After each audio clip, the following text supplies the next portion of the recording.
भेजने का काम करेंगे। हाथ उठा करके बताओ सम्मान चाहते हो, हाथ उठा करके कसम खाओ कि कभी कभी कुर्सी पर पहुंचा कर सम्मान चाहते हो। और जहाँ पे हाथी है सम्मान चाहते हो, जिस जगह हाथी का चुनाव है लोगों के लोग वहाँ पे अपने उस हाथी को जिताने का काम करेंगे सम्मान चाहते हो। बहन जी का हेलीकॉप्टर आपके बीच में आजकल सम्मान चाहते हो। मैं आपसे विदाई चाहता हूँ, विश्वास और विश्वास के साथ आप चर्चा कर जाएंगे सम्मान चाहते हो। जय भीम, जय भारत, जय गुरुदेव। बहुत बहुत धन्यवाद साहब।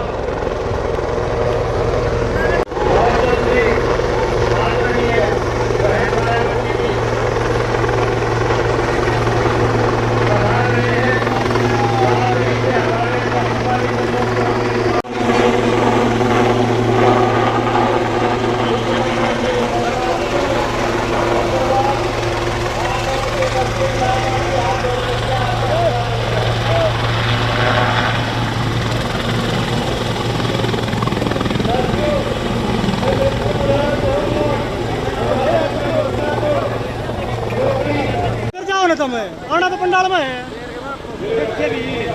અરે પીછો હે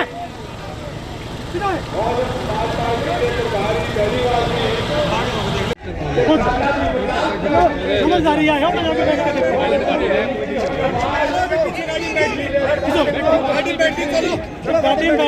गाड़ी में बैठी चलो अभी चलो गाड़ी में बैठी गाड़ी में बैठेगी देखा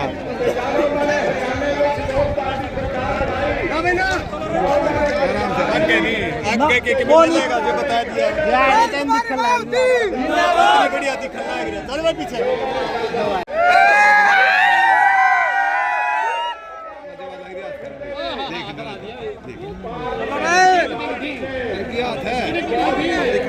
गठबंधन जिंदाबाद भाजपा नालो गठबंधन जिंदाबाद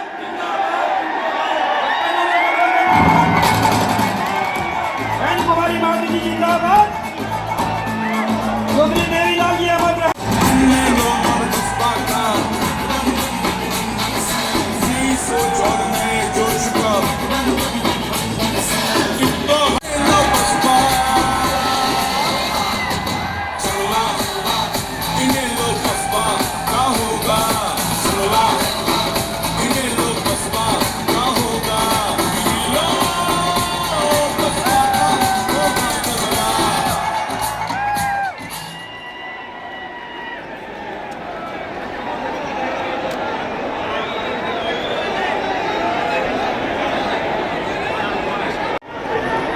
आदरणीय बहन कुमारी माइती जी आपके बीच में उपस्थित हो गई हैं। सम्मानित साथियों पहुंच चुकी हैं, उनके लिए जोरदार तालियों से स्वागत करें। आदरणीय बहन कुमारी मायावती जी को अभय सिंह जी मुकुट भेंट करके सम्मानित कर रहे हैं।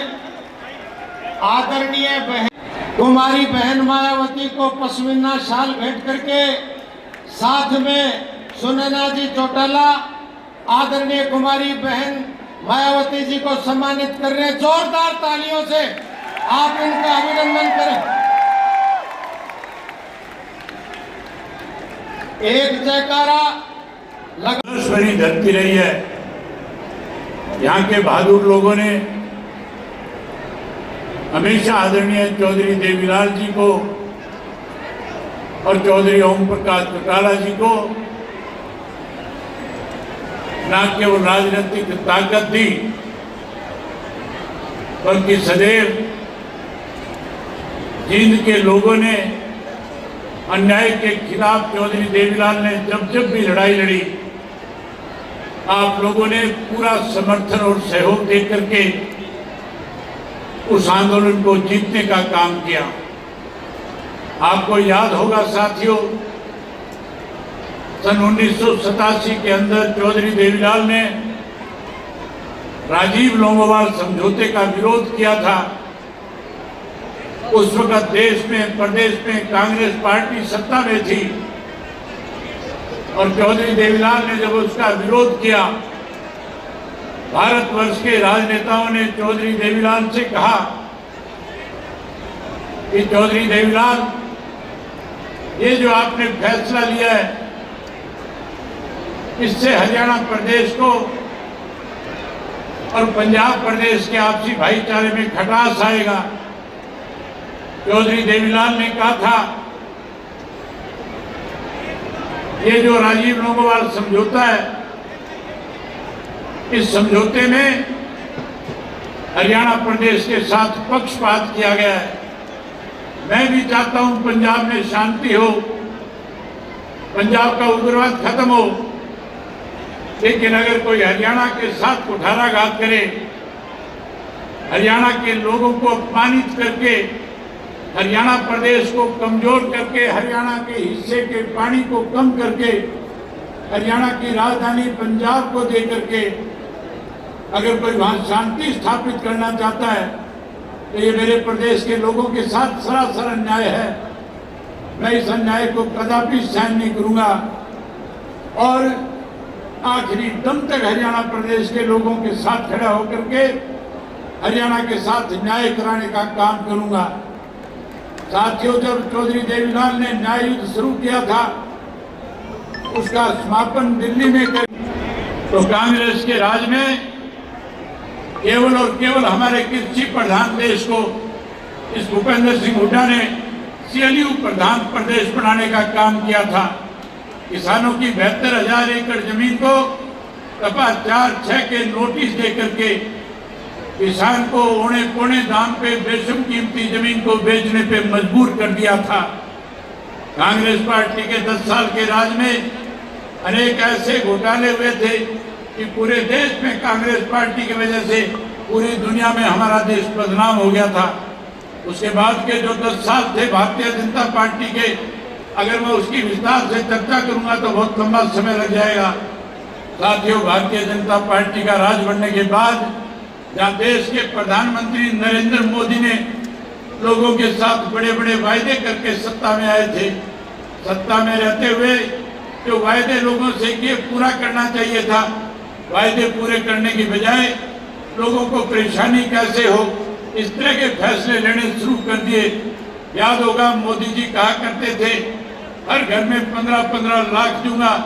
ये भी कहा था कि कांग्रेस के राज में जो धन लूट करके विदेश के बैंकों में जमा कराया गया है वो काला धन वापिस लाऊंगा, हर आदमी के खाते में 15-15 लाख जमा कराऊंगा।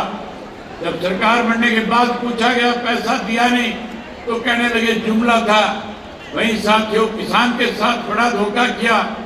ये कहा था कि स्वामीनाथन की रिपोर्ट को लागू करूंगा। ये भी कहा था कि 2022 के अंदर किसान की फसल के दाम 2 गुना कर दूंगा और कहा था MSP का कानून बना दूंगा। 13 महीने तक किसान को दिल्ली के चारों तरफ बॉर्डर पे बैठा करके 750 से ज्यादा किसानों की शहादत लेकर के मोदी को समझ में आया था कि किसान मर सकता है लेकिन घर वापसी नहीं करेगा, इन तीनों काले कानूनों को खत्म करा करके जाएगा। एक समय उस वक्त ऐसा भी आया था जब मैं उस किसान आंदोलन के अंदर आप लोगों के आशीर्वाद से किसानों के साथ लड़ाई लड़ रहा था, खड़ा था। मुझे किसान नेताओं की तरफ से ये कहा गया कि अगर सही मायने में आप हमारे मददगार हो, हमने पूरे देश के राजनेताओं के बीच में एक बात रखी है कि अगर आप हमारी मदद करना चाहते हो तो पहले पदों से इस्तीफा दे करके आओ, आप भी कोई बड़ा फैसला लो। मैंने अपने साथियों से बात करी और फैसला लिया कि हम चौधरी देवीलाल जी की नीतियों को आगे बढ़ाएंगे, हम उनके दिखाए हुए रास्ते पर चलेंगे और फैसला ले लिया कि 26 जनवरी तक या तो तीनों काले कानून खत्म हो जाएंगे। अगर ये काले कानून खत्म नहीं किए गए तो 27 जनवरी को इस्तीफा दे करके किसानों के साथ खड़ा हो जाऊंगा। 26 जनवरी को काले कानून खत्म नहीं हुए थे।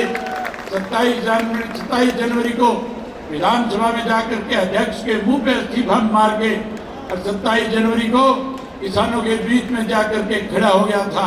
किसानों की लड़ाई लड़ी और तब तक उस लड़ाई में उनके साथ रहा था जब तक किसान के साथ सरकार की तरफ से जो भेदभाव किया जा रहा है खत्म नहीं हो गया था। साथियों, भाजपा बढ़ी, भ्रष्टाचार बढ़ा, भाजपा के राज में कानून व्यवस्था खत्म होगी। वहीं हमारे पढ़े लिखे नौजवान को जमीन बेच करके विदेश जाने पे मजबूर होना पड़ा, बेरोजगारी बढ़ गई। उसके साथ साथ साथियों, जहाँ बेरोजगारी बढ़ी है वहीं हमारे प्रदेश के अंदर नशा बढ़ गया, अपराध बढ़ गया। आज इस प्रदेश का किसान दुखी है आज इस प्रदेश का मजदूर दुखी है, आज इस प्रदेश का व्यापारी और कर्मचारी दुखी है। आज पूरा प्रदेश इस भारतीय जनता पार्टी को सत्ता से बाहर करना चाहता है।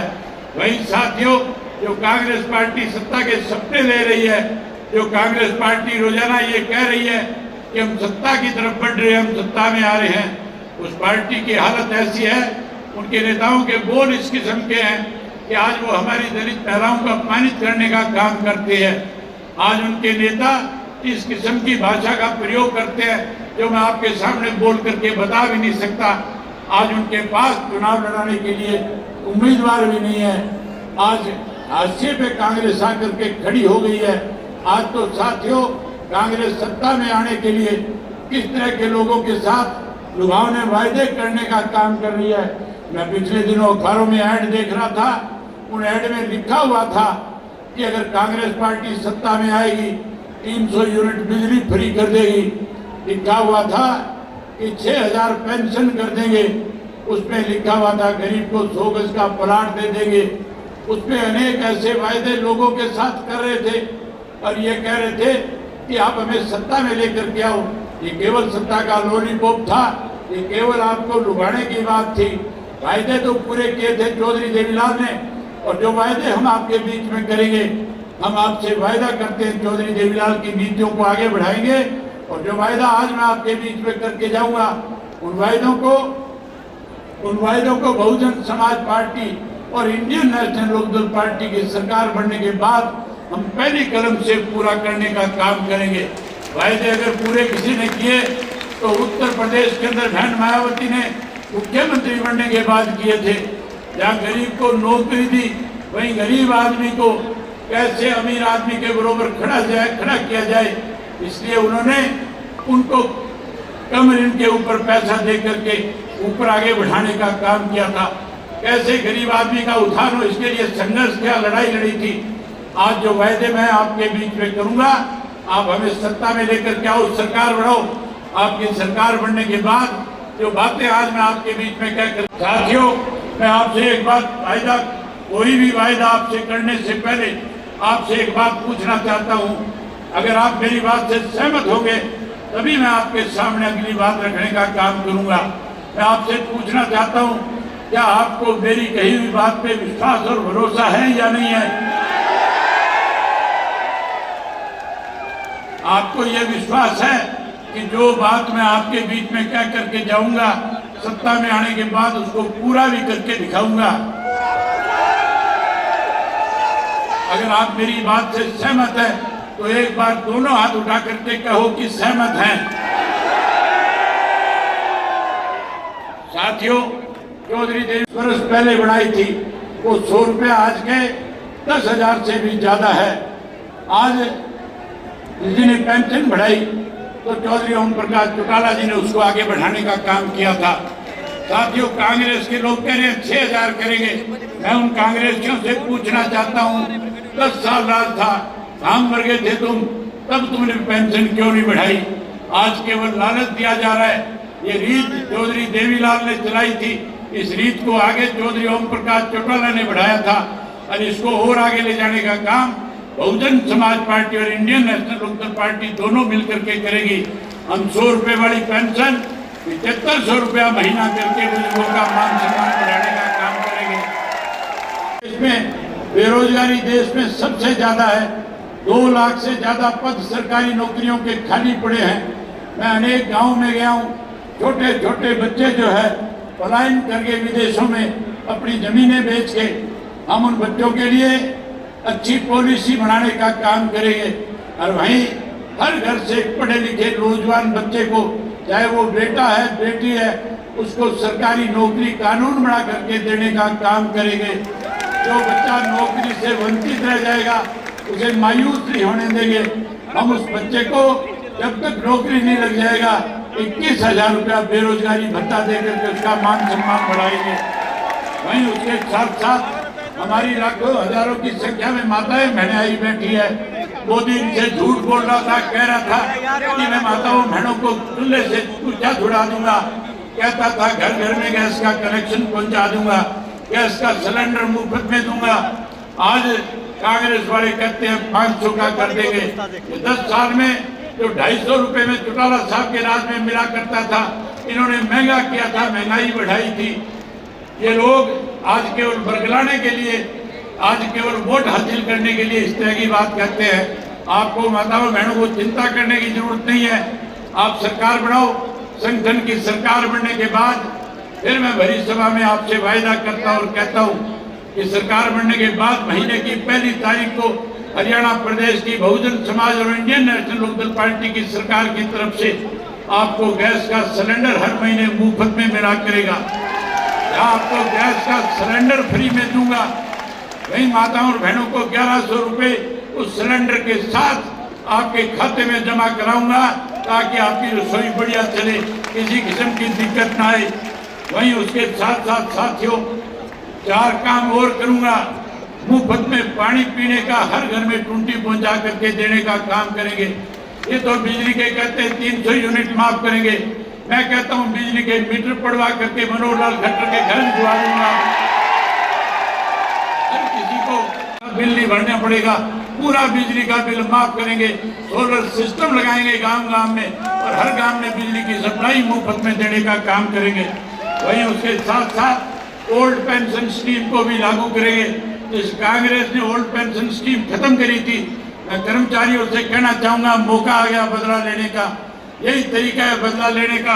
अब आप इसके साथ साथ आपकी पेंशन जहां बहाल करूंगा, वहीं कांग्रेस को सबक सिखाओ।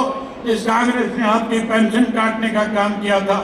जहां बिजली और पानी मुफ्त करेंगे, वहीं ऐसे स्कूल गांव में बना करके दूंगा कि शहर के बच्चे चल करके गांव के स्कूल में पढ़ने आया करेंगे और शिक्षा मुफ्त में प्राप्त करने का काम करेंगे।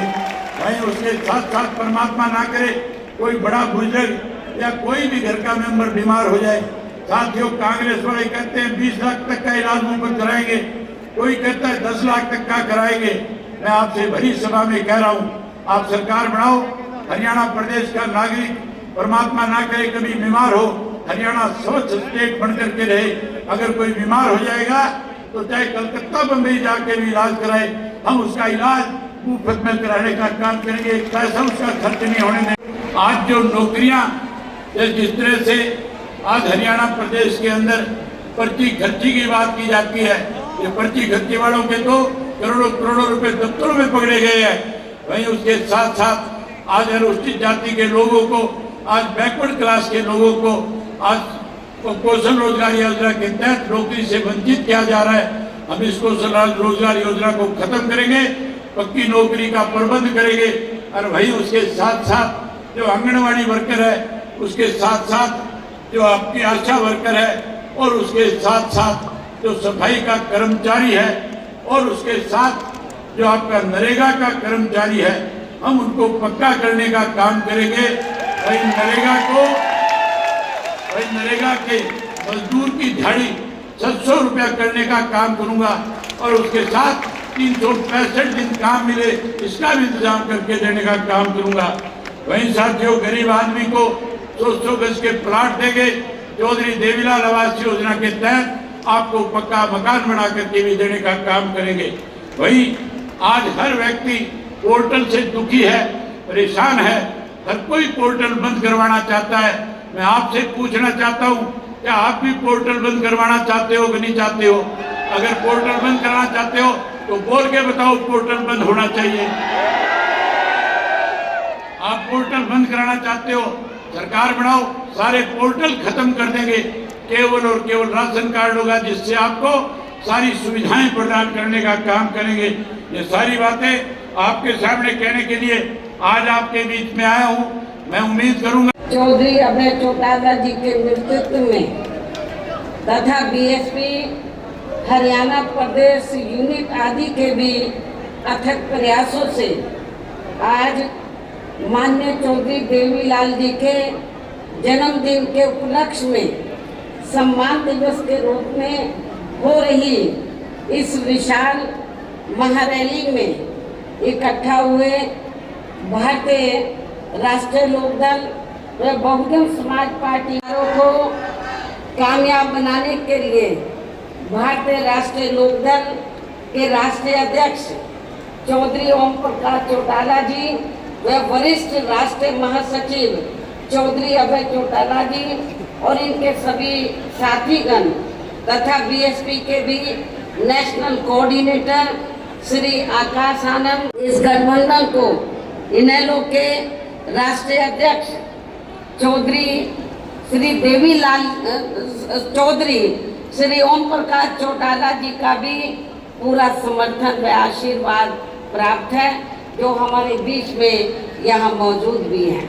और अब मैं यहाँ आपके हरियाणा प्रदेश में अपने इस गठबंधन की, अपने बने इस गठबंधन की सरकार बनाने के संबंध में कुछ जरूरी बातें आप लोगों के सामने रखूं।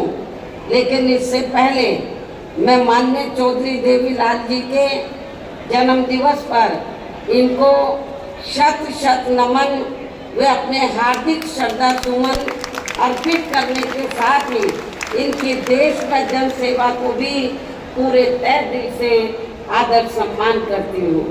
हालांकि इनके बारे में वैसे आप लोगों को ये मालूम है कि ये देश के उप प्रधानमंत्री व हरियाणा प्रदेश के मुख्यमंत्री भी रहे हैं। साथ ही इन्होंने यहाँ के हरियाणा को अलग से राज्य बनाने में भी अपनी काफ़ी सक्रिय व निर्णायक भूमिका निभाई है। किसानों के हित के लिए इन्होंने काफ़ी संघर्ष व आंदोलन भी किया है, जिसमें वे जेल भी गए हैं। इसके पूर्व में देश की आज़ादी के लिए भी इनका सराहनीय योगदान रहा है, जबकि कांग्रेस के राज में लगी इमरजेंसी में इनको भी जेल में जाना पड़ा है। इसके साथ साथ ये सामाजिक क्षेत्र में व राजनीति में भी काफ़ी सक्रिय रहे हैं। ये अपनी पार्टी भारतीय राष्ट्रीय लोकदल के संस्थापक व राष्ट्रीय अध्यक्ष भी रहे हैं। इस प्रकार से ये सीधे तौर पर देश व आम जनता से जुड़े रहे हैं। ऐसे महान व्यक्तित्व वे अपने समय में खासकर खुद के अपने समाज में तथा किसानों में भी अति लोकप्रिय रहे माननीय चौधरी देवीलाल जी का आज जन्म दिवस है, जिनकी जयंती को सम्मान दिवस के रूप में मनाने व इनके इस कार्यक्रम में मेरे मुख्य अतिथि के रूप में शामिल होने के साथ साथ अपने गठबंधन के सभी छोटे बड़े सम्मानित नेता एवं कार्यकर्तागण आदि भी यहाँ भारी संख्या में पहुँचे हैं। तो उसके लिए मैं खासकर चौधरी ओम प्रकाश चौटाला जी व चौधरी अभय चौटाला जी को तथा इनके परिवार के सभी सदस्यों को व इनके सभी अनुयायियों व समर्थकों आदि को भी इस शुभ अवसर पर ये इस बार इनको सच्ची श्रद्धा भी होगी। इस उम्मीद के साथ ही यहाँ हो रहे विधानसभा चुनाव में अब मेरा ये कहना है कि अपने देश को आज़ाद हुए व भारतीय संविधान को भी लागू हुए यहाँ बरसों बीत चुके हैं और इस लंबी अवधि में केंद्र व आपके हरियाणा प्रदेश में भी विभिन्न विरोधी पार्टियों की सरकारें रही हैं। लेकिन दुख की बात यह है कि इस दौरान आपके यहाँ हरियाणा प्रदेश में भी अधिकांश विरोधी पार्टियों की रही सरकारों में सर्व समाज में से दलितों, आदिवासियों, पिछड़े वर्गों, मुस्लिम व अन्य धार्मिक अल्पसंख्यकों के साथ साथ गरीबों, मजदूरों, किसानों, व्यापारियों एवं अन्य मेहनतकश लोगों का भी पूर्ण रूप से विकास व उत्थान आदि नहीं हो सका है। जिनकी सरकारों की गलत नीतियों एवं गलत कार्य प्रणाली आदि को अभी ने और ज़्यादा आजमाने की जरूरत नहीं है। और इस मामले में विशेषकर दलितों, आदिवासियों व अन्य पिछड़े वर्गों के लोगों को मैं ये बताना जरूरी समझती हूँ कि इन वर्गों को परम पूज्य बाबा साहब डॉक्टर भीमराव अंबेडकर के कड़े संघर्ष एवं अथक प्रयासों से भारतीय संविधान के तहत मिले कानूनी अधिकारों में से खासकर सरकारी नौकरियों में जो आरक्षण की सुविधा मिली है, तो उसे भी यहाँ शुरू से ही कांग्रेस पार्टी और अब बाद में बीजेपी व इनके गठबंधन दल तथा अन्य पार्टियों की भी रही सरकारों की जातिवादी सोच व मानसिकता के चलते इन्हें अभी तक भी आरक्षण का पूरा लाभ नहीं मिल पा रहा है। तक भी इन्हें आरक्षण का पूरा लाभ नहीं मिल पा रहा है। और अब तो इनके इस आरक्षण को ये पार्टियां मान्य कोर्ट की आड़ में इसे प्रभावी बनाने में व खत्म करने की भी पूरी कोशिश में लगी हुई है। और इसका खास उदाहरण दिनांक 1 अगस्त 2024 को माननीय सुप्रीम कोर्ट का दिया गया निर्णय, जिस पर कांग्रेस, बीजेपी व इनके सहयोगी दल अभी तक भी अपनी चुप्पी साधे हुए हैं। और इस संदर्भ में यदि केंद्र की भाजपा सरकार की व कांग्रेस की तथा इनके गठबंधन दलों की भी नीति व नीयत साफ होती, तो फिर ये सरकार माननीय सुप्रीम कोर्ट के आरक्षण को लेकर आए निर्णय में जिसमें कोर्ट ने एससी व एसटी के आरक्षण में वर्गीकरण व क्रीमी लेयर आदि को लागू करने की बात कही है, जो उसे खत्म करने व फिर करने की बात कही है, तो उसे खत्म करने व फिर से पूर्व की स्थिति में लाने के लिए विशेष सत्र बुलाकर संवैधानिक संशोधन विधेयक जरूर लाती तथा उसे पास भी जरूर करवाती और इसके लिए पूरा विपक्ष मिलकर सरकार पर दबाव भी जरूर बनाता। और हम भी देखते हैं कि विपक्ष कितना दलितों और आदिवासियों के आरक्षण के साथ है, लेकिन ऐसा करना तो बहुत दूर की बात रही, बल्कि इन्होंने माननीय सुप्रीम कोर्ट के इस आए निर्णय पर कुछ भी खुलकर नहीं बोला है।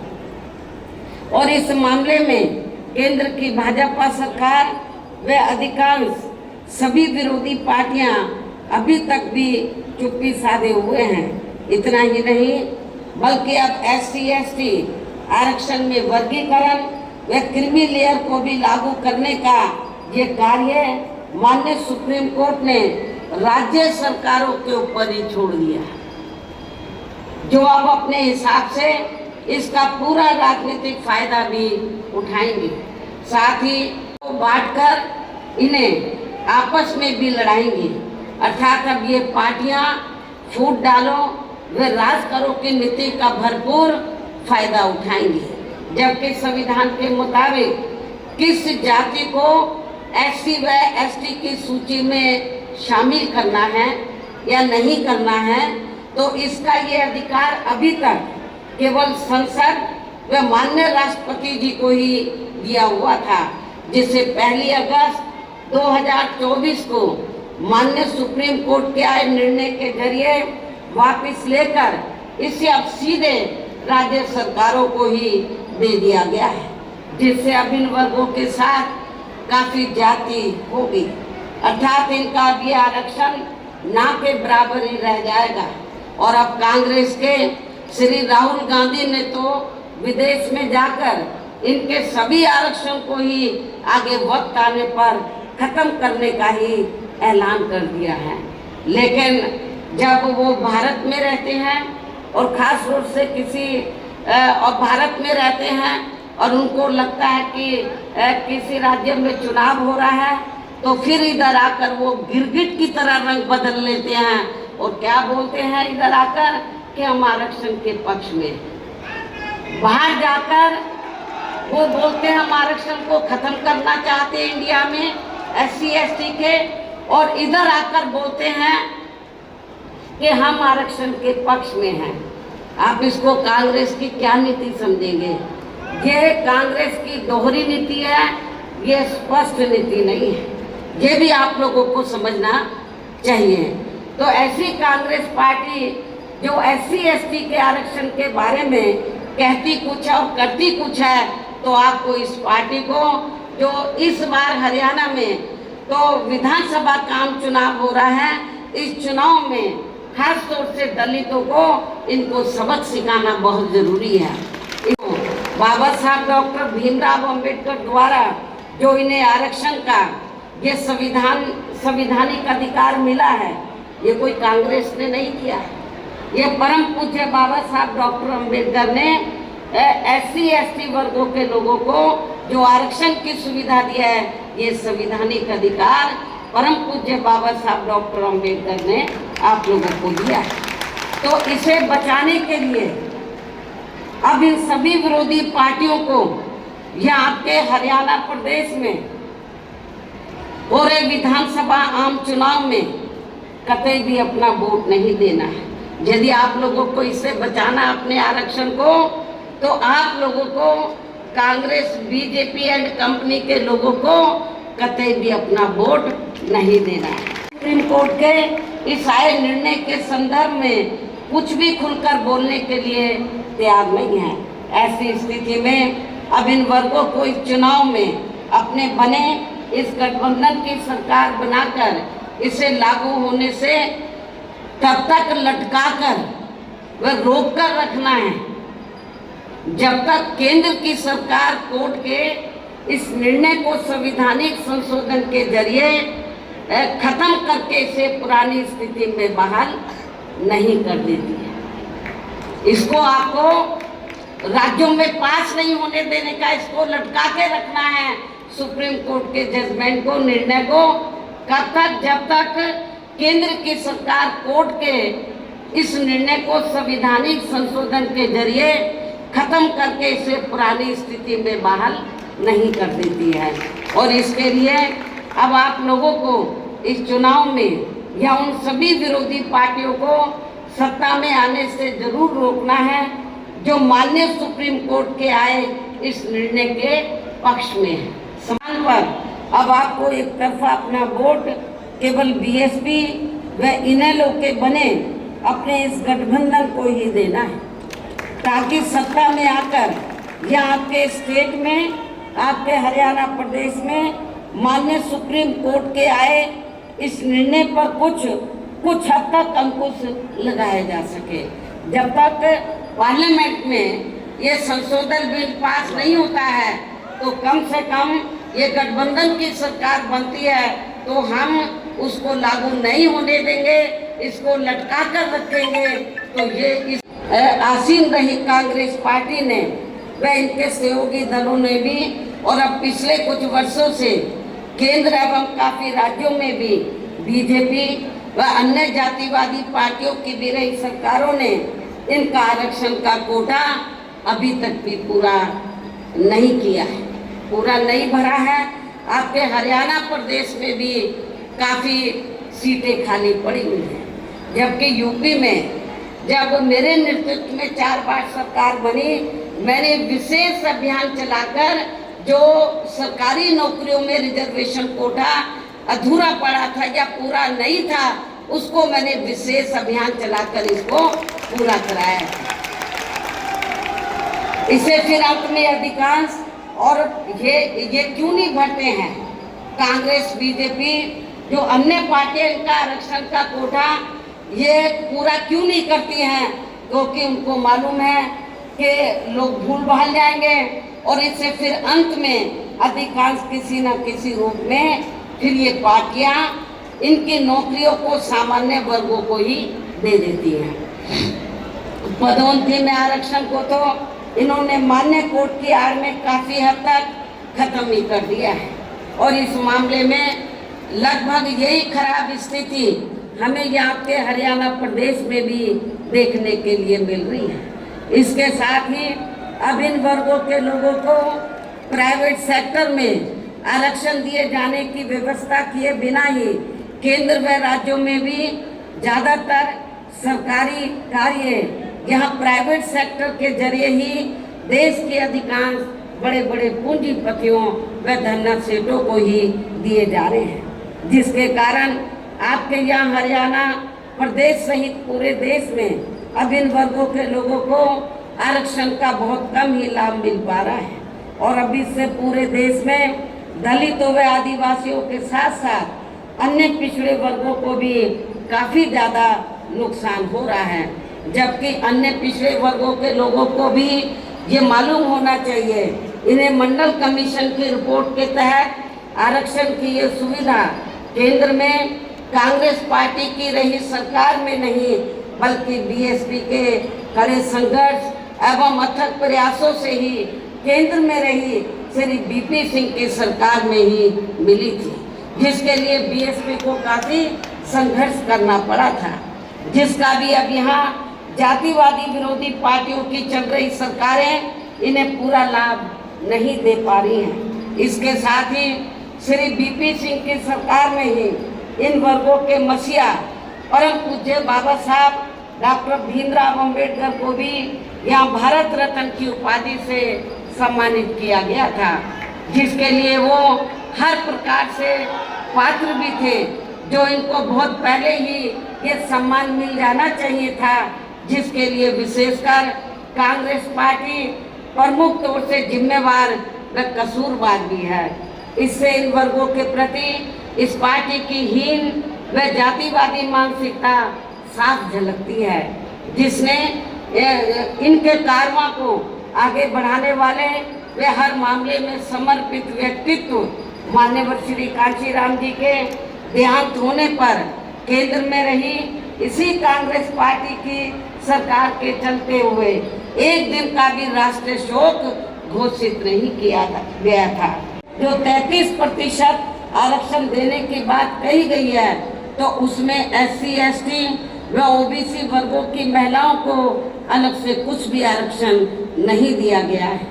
इसके साथ ही इन वर्गों के लोगों को जुर्म जाति से निजात दिलाने के लिए जो भी नियम व कानून आदि बने हैं, तो उन पर भी केंद्र व अधिकांश राज्यों की सरकारें सही से अमल नहीं कर पा रही हैं, जिससे अब यहाँ खासकर दलितों व आदिवासियों के ऊपर शोषण करने वाले लोगों का, अति पिछड़े वर्गों के लोगों के ऊपर भी शोषण करने वाले लोगों का मनोबल और भी ज़्यादा बढ़ रहा है।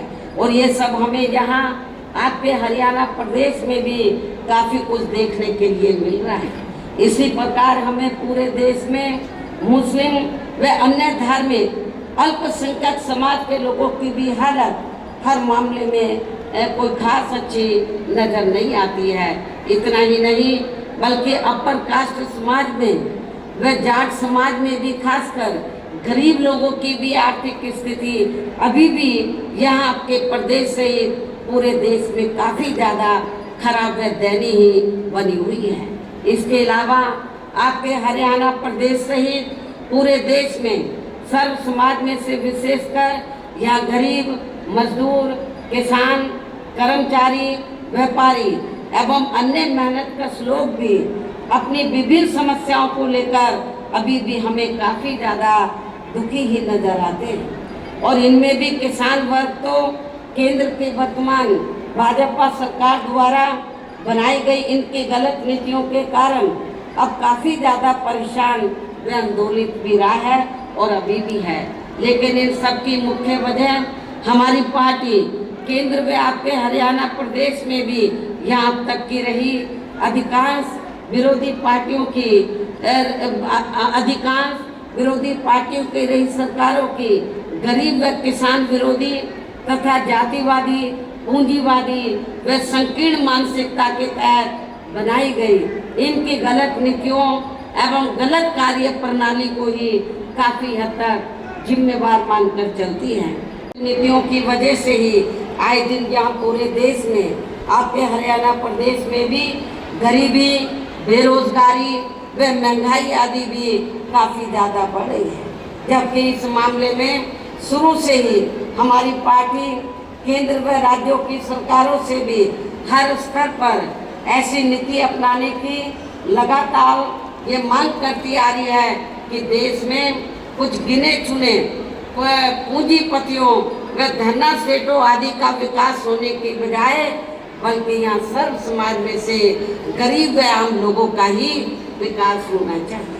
तभी फिर सही मायने में यहाँ की आम जनता अपनी गरीबी, बेरोजगारी, महंगाई व अन्य और सभी समस्याओं से भी काफ़ी हद तक निजात पा सकती है।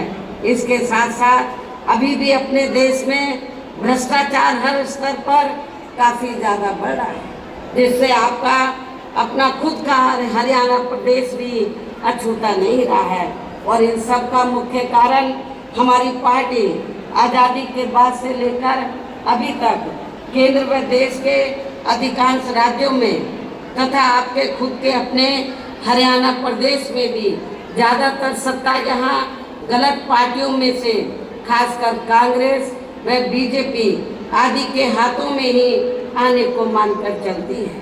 और इन पार्टियों को हमारी पार्टी इसलिए भी जिम्मेवार मानकर चलती है क्योंकि शुरू से ये पार्टियां केंद्र व देश के अधिकांश राज्यों में भी ज़्यादातर यहाँ बड़े बड़े पूंजीपतियों व धन्ना सेठों की ही आर्थिक मदद से सत्ता में आती रही हैं। और फिर ये पार्टियां अधिकतर मामलों में अपनी आर्थिक एवं अन्य सभी नीतियां यहाँ गरीब व आम जनता की समस्याओं को दूर करने के हिसाब से तैयार नहीं करती हैं, बल्कि देश के उन बड़े बड़े पूंजीपतियों व धन्ना सेठों को ही फायदा पहुंचाने के हिसाब से अपनी अधिकांश नीतियां तैयार करती है, जिनके धन व बल से चुनाव लड़कर ज़्यादातर ये पार्टियां केंद्र व आपके राज्य सहित देश के अन्य राज्यों में भी अभी तक यहाँ सत्ता में आती रही हैं, जिसके कारण ही अब पूरे देश में व आपके खुद के अपने प्रदेश में भी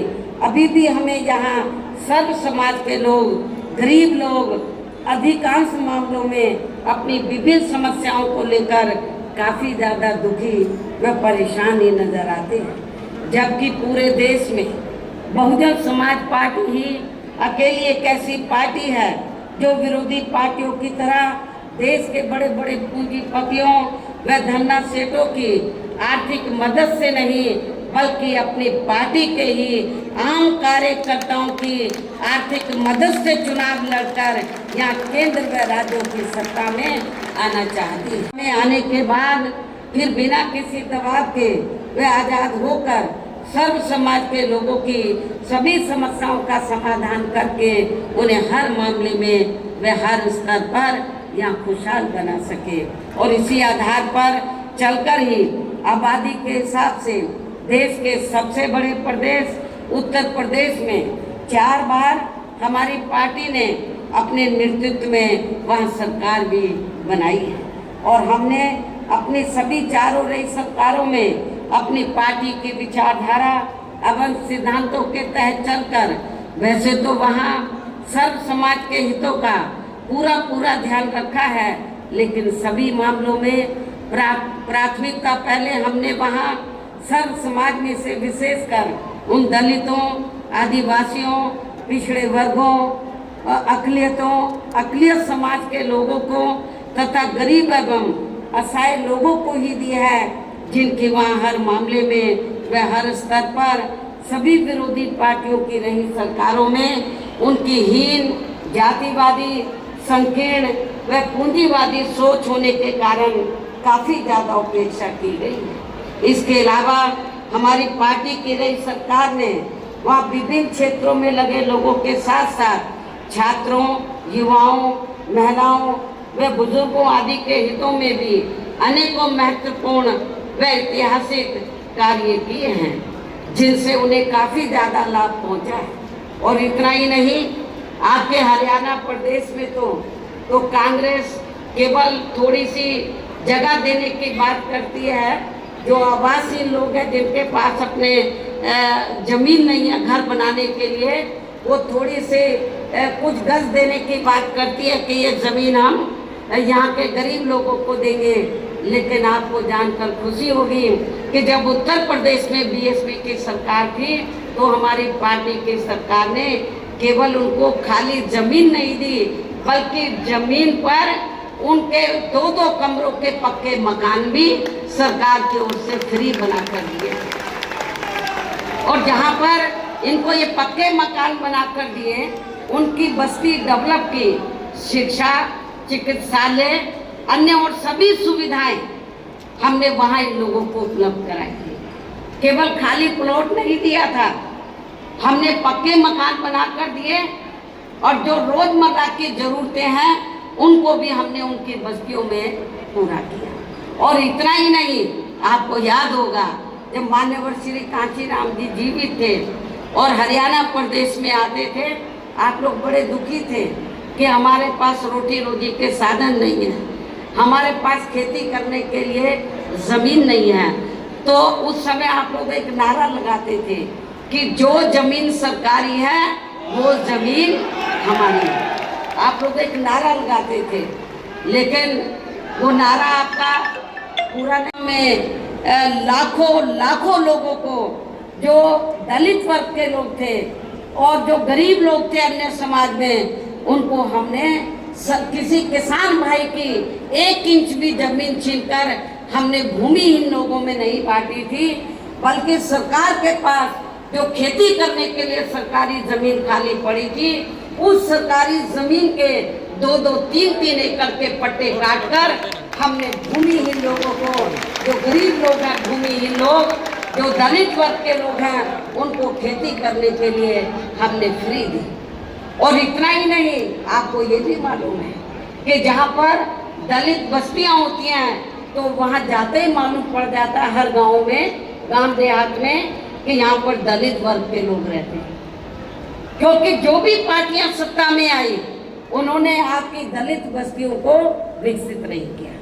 लेकिन जब हमारी पार्टी की सरकार बनी, हमने डॉक्टर भीमराव अंबेडकर ग्राम विकास योजना के तहत, तो जहाँ पर दलित लोग रहते थे, हमने गांव चिन्हित किए अधिक तादाद में, उनको हमने इस योजना के तहत हर सुविधा से हमने उनको सुविधा मुहैया कराई, उनको सुविधा उपलब्ध कराई और उनको विकसित किया, डेवलप किया। ये भी आप लोगों को मालूम है। और उस गांव में जाते ही मालूम पड़ जाता था कि ये डॉक्टर अंबेडकर गांव है।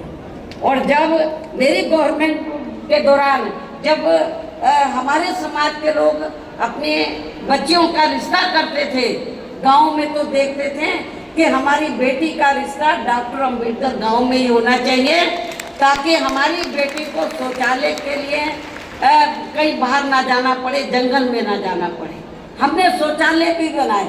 अब उन्हें ये लोग अपना काउंट कर लेते। यूपी में बीएसपी की सरकार में ही ये सब सुविधा उपलब्ध कराई गई। इसके और इतना ही नहीं, हमारे किसान भाई, मेरे ख्याल यूपी में हमारे किसान भाई चले जाएं, पश्चिमी यूपी तो बिल्कुल लगा हुआ है हरियाणा प्रदेश से, तो यूपी में हमने किसानों को बहुत सुविधाएं दी। आज लोग याद करते हैं, गन्ने का रेट हमने कभी भी आज तक ना हरियाणा में ना यूपी में किसी भी पार्टी की सरकार ने इतना रेट नहीं दिया गन्ने का जितना हमने गन्ना किसानों को रेट दिया। किसानों की भी हमने सभी समस्याओं का काफ़ी हद तक समाधान किया तथा उनकी फसलों का भी उन्हें समय से उचित दाम दिया।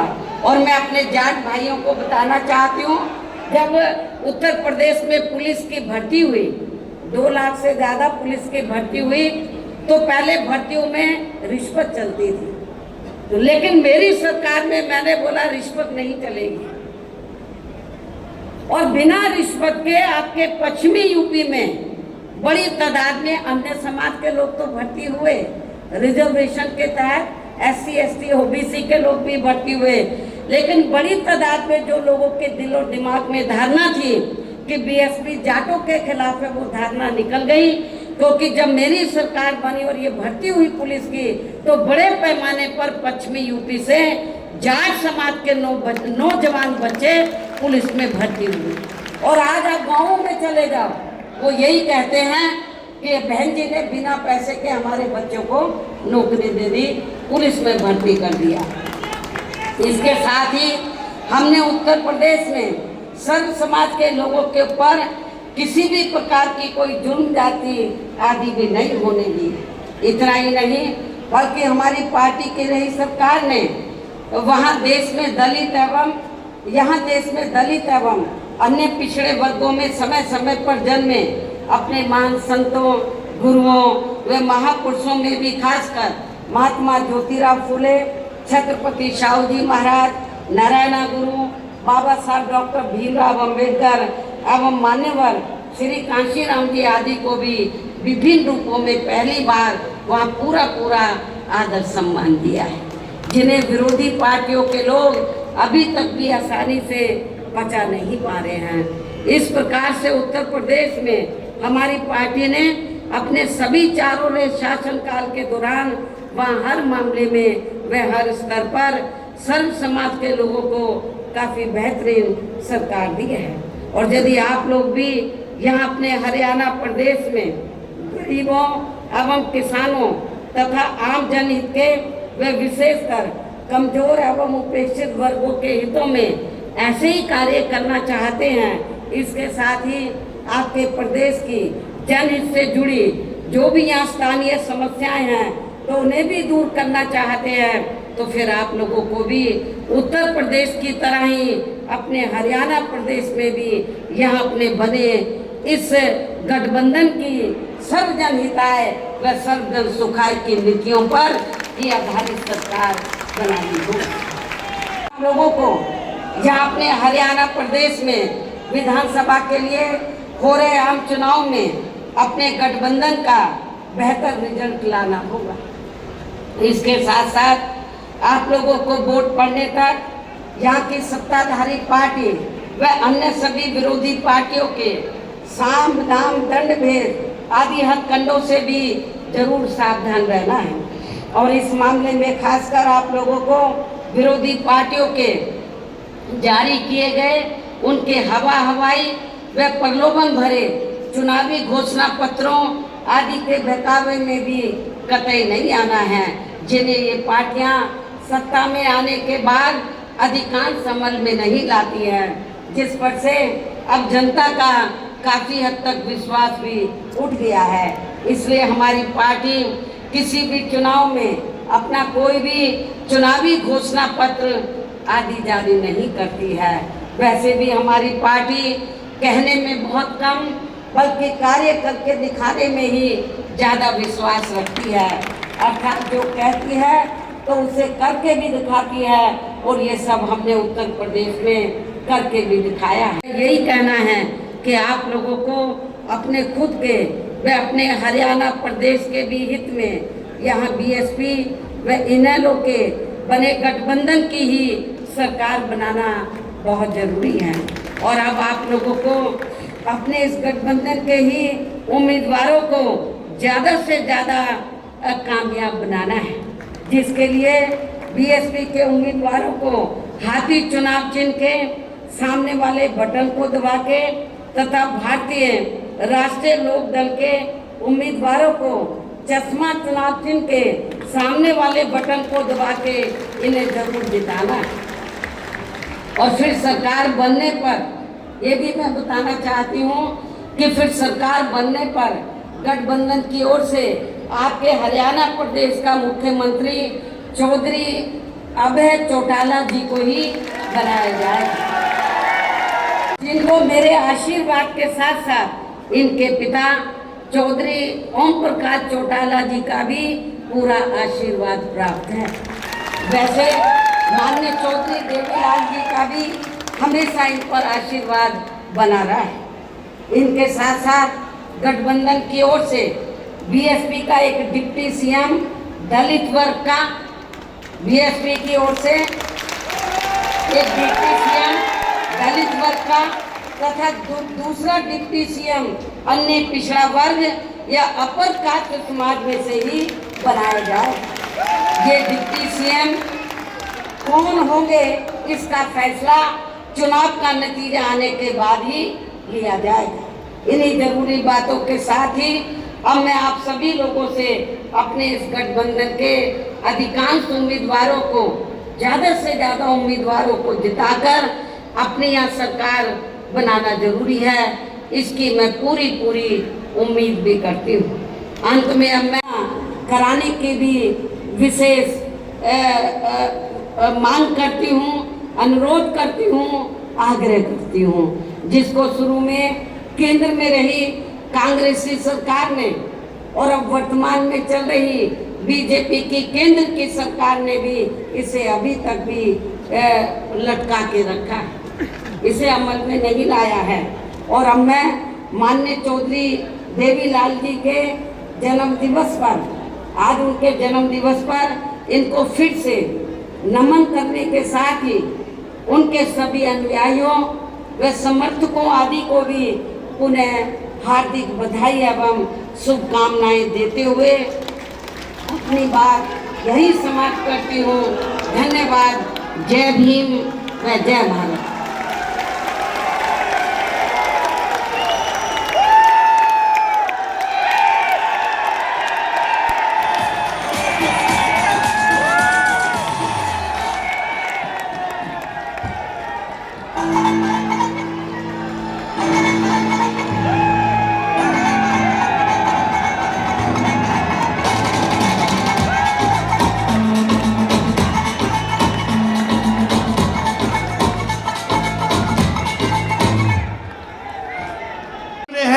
हमने चौधरी ओम प्रकाश चौटाला जी से आग्रह किया था कि हम सभी साथी आपको बैठे बैठे सुनना चाहते हैं। चौधरी ओम प्रकाश चौटाला जी ने मना कर दिया, बोला मैं मेरे सभी साथियों को यही मंच पर आकर के खड़े होकर संबोधित करने का काम करूंगा। साथियों, जोश में कमी नहीं दिखनी चाहिए, नारा लगाने का काम करे। चौधरी ओम प्रकाश चौटाला जिंदाबाद।